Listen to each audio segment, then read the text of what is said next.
মুস্তাফা সাল্লাল্লাহু আলাইহি ওয়াসাল্লাম। প্রিয় আশিকানে হুজুর গৌসুল আজম হযরত কিবলা ও হুজুর গৌসুল আজম বাবা ভান্ডারী কিবলা আমাদের সম্মানিত মরহুম আওলাদে পাককে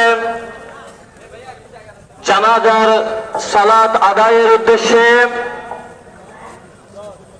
পবিত্র বাসভবন হতে বের করেছেন গৌসুল আজম বাবা ভান্ডারী কিবলা আলম এবং গৌসুল আজম হযরত কিবলা আলমের পবিত্র রওজায়ে আকদাস জিয়ারত শেষে আমাদের